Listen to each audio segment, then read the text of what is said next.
ओम नमः शिवाय। शिवजी सदा सहाय। ओम नमः शिवाय। गुरुजी सदा सहाय। जय गुरुजी। गुरुजी के चरणों में शत शत कोटि कोटि प्रणाम। जय गुरुजी संगत जी। आज गुरुजी की कृपा से मैं गुरुजी की किताब दिव्य आभा, जो हमारे लिए सबसे बड़ा गुरु ग्रंथ है, पढ़ने जा रही हूँ। आप सब संगत जी भी सुनिएगा। जय गुरुजी। शुक्राना गुरुजी। मुझे नवजीवन दान दिया। मैंने भारत सरकार द्वारा आयोजित कैलाश मानसरोवर यात्रा पर जाने की योजना बनाई थी। जब मैंने गुरुजी से आज्ञा मांगी तो उन्होंने कहा कि मैं वहाँ क्यों जाना चाहता हूँ, जब शिव तो मेरे समक्ष यहीं पर उपस्थित हैं। स्वाभाविक है मैं यात्रा पर नहीं गया। उस वर्ष यात्रा मार्ग पर अनेक भूस्खलन हुए, जिनमें 20 श्रद्धालुओं के 2 दल उनके नीचे आ गए और उनमें से अनेकों की मृत्यु हो गई। गुरुजी को इस बात का पहले ही आभास था और उन्होंने मुझे जानने से रोक दिया था। बाद में वे बोले कि देखो, मैंने तुम्हारी जीवन रक्षा करी है। उन्होंने एक बार पुनः मेरी रक्षा करी। मुझे गंभीर हृदय रोग था और एंजियोग्राफी की सलाह दी गई थी। गुरुजी के निर्देश के अनुसार ये अखिल भारतीय आयुर्विज्ञान संस्थान में हुई। इस पद्धति के बाद मुझे गहन सेवा केंद्र में ले जाया गया, क्योंकि मुझे शांत दिल का दौरा पड़ चुका था। मेरी 2 रक्त धमनियाँ करीब करीब पूरी बंद थी और तीसरी 90% बंद थी। उसी दिन अपराह्न में मुझे फिर से दिल का दौरा पड़ा। गहन सेवा केंद्र में होने के कारण मेरा तुरंत उपचार हो गया। यदि मैं घर पर होता तो मेरे पास चिकित्सालय तक पहुंचने का समय नहीं होता। रात्रि 10 बजे बताया गया कि मेरे हृदय की बाईपास शल्य क्रिया उसी समय होनी आवश्यक है, पर 2 कारणों से ये विपत्तिजनक है। प्रथम, मेरे हृदय के अवरोधों के कारण, और दूसरा, मेरे रुधिर पतला करने की औषधियों का लगातार सेवन के कारण। मेरे परिवार के सदस्यों ने जब गुरुजी से उनकी कृपा का अनुग्रह किया तो वे बोले कि चिकित्सकों को अपना कार्य करने दो, मेरे शरीर के अंदर का वह संभाल लेंगे। फिर उन्होंने ठीक वही किया। उसी रात को मेरे हृदय की शल्य चिकित्सा हुई। अंदर अत्यधिक रक्त प्रवाह और अन्य बाधाएं थीं, पर गुरुजी की कृपा से सब कुशल पूर्वक हो गया। अब वे समय बीत गया है और मैं बिल्कुल सामान्य हूँ। इसमें कोई 2 राय नहीं है कि उन्होंने मुझे नवजीवन प्रदान किया है। एक तीसरा अवसर 31 दिसंबर 2006 को आया। हर वर्ष की भांति बड़े मंदिर में आयोजन था। देर रात में जैसे संगत ने जाने के लिए गुरुजी से आज्ञा लेनी आरंभ की, उन्होंने मेरे परिवार के सदस्यों को तो जाने की अनुमति दे दी, पर मुझे रुकने को कहा। 1 घंटे के उपरांत उन्होंने कहा कि उन्होंने मुझे नवजीवन दिया है और अब मैं जा सकता हूँ। उस समय मैं उनके शब्दों का तात्पर्य नहीं समझ पाया, पर जब मैं घर पहुँचा तो पता लगा कि मार्ग में जिस कार में मेरा परिवार जा रहा था, घने कोहरे के कारण दुर्घटनाग्रस्त हो गई थी। ठीक उसी समय जब गुरुजी ने मुझे नया जीवन देने की बात करी थी। एक गति अवरोध पर सामने वाली कार ने अचानक ब्रेक लगा लिया और मेरे पुत्र के कार रोकने के सब प्रयास असफल रहे थे। वह अगली कार से जोर से टकरा गई। सामने का बम्पर और जाली क्षतिग्रस्त हो गए। मेरी पत्नी का सिर सामने शीशे से टकराया, जो टूट गया, पर किसी भी यात्री को कोई चोट नहीं आई। गुरुजी के पास अगले दर्शन पर वे बोले कि उन्होंने पूरे परिवार की रक्षा करी थी। आज भी हमारा परिवार उनकी इस कृपा से कृतज्ञ है। स्पष्टता, गुरुजी सबका भविष्य जानते हैं और विनती किए बिना ही जो हित में होता है वे करते हैं। अनेक बार तो पता भी नहीं चलता कि उन्होंने क्या किया है। वे सब अनुयायियों की सहायता करते हैं। हमें केवल इतना ज्ञान है कि वे सदा हमारी समस्याओं, चिंताओं और कष्टों को दूर कर देंगे।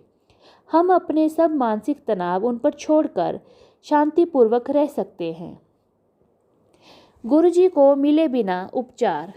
मेरे ससुर की आयु 90 वर्ष से ऊपर की होगी।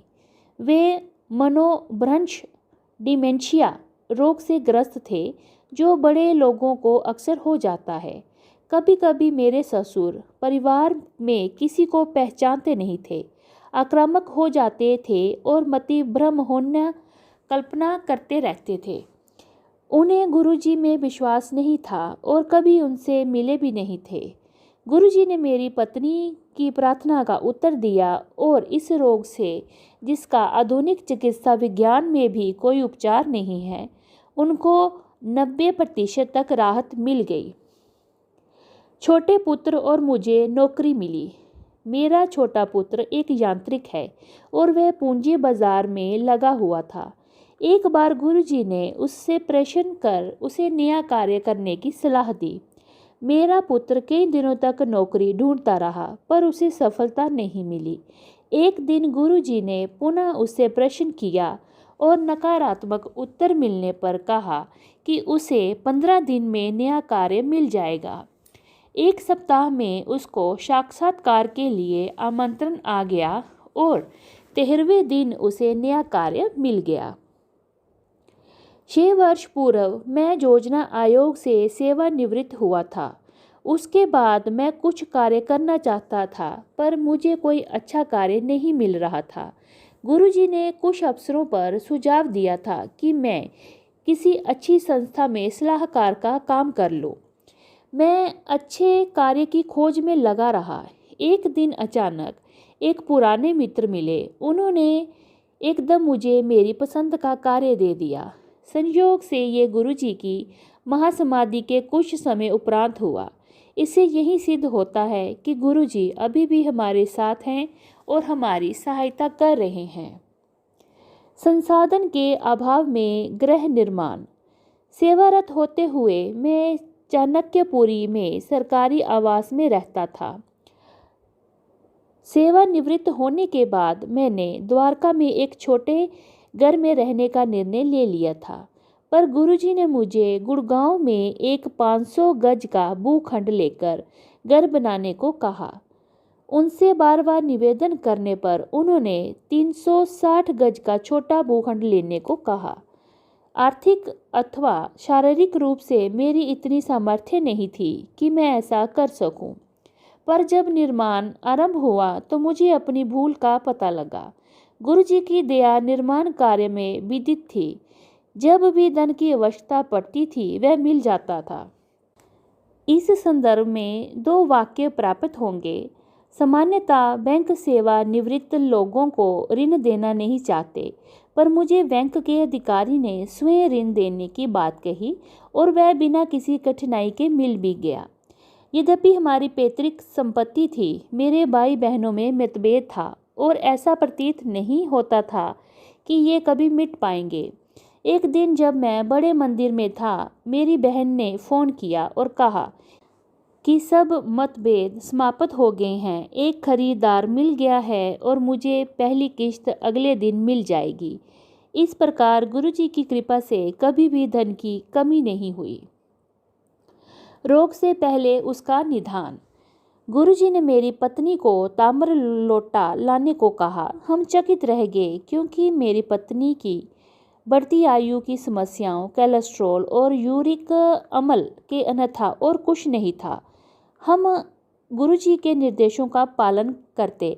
गुरुजी द्वारा अभिमंत्रित ताम्र लोटे से मेरी पत्नी ने प्रतिदिन जल पीना आरंभ कर दिया। कुछ दिन बाद ही वह रोगग्रस्त हो गई। परीक्षणों से ज्ञात हुआ कि यद्यपि उसके हेमोग्लोबिन में सुधार हुआ था, पर कोलेस्ट्रॉल और यूरिक अम्ल में गिरावट आ गई थी। इतने अच्छे परिणाम तो पिछले 40 वर्षों में कभी नहीं आए थे। तत्पश्चात वह शीघ्र स्वस्थ भी हो गई। स्पष्ट था कि गुरुजी को उसके रोग का पूर्वाभास था और उन्होंने उसे पहले ही रोक दिया था। मधुमेह का मीठा उपचार। मेरी माँ, जो 70 वर्ष से ऊपर थी, मधुमेह रोग से पीड़ित थी। उन्हें रोज़ इंसुलिन इंजेक्शन लेना पड़ता था। इसके अलावा हृदय और यकृत की समस्याएं थीं, गठिया और अपचन भी थे। वास्तव में वह गुरुजी के पास आने की अभिलाषा रखते हुए भी आने का साहस नहीं जुटा पाती थी, क्योंकि संगत में पृथ्वी पर बैठना पड़ता था। परिवार के बार बार कहने पर उन्होंने आना आरंभ किया। पहले दिन ही गुरुजी ने उनकी मुट्ठी भरकर बर्फी दी। मधुमेह का विचार कर उन्होंने थोड़ा सा खाकर शेष बच्चों के लिए रख ली। इतनी बड़ी सभा में गुरुजी के लिए ये देख पाना संभव नहीं था, पर गुरुजी तो अंतर्यामी हैं और सब देख सुन सकते हैं। उन्होंने उन्हें बुलाकर पहले से भी अधिक बर्फी देकर संगत में ही समाप्त करने का निर्देश दिया।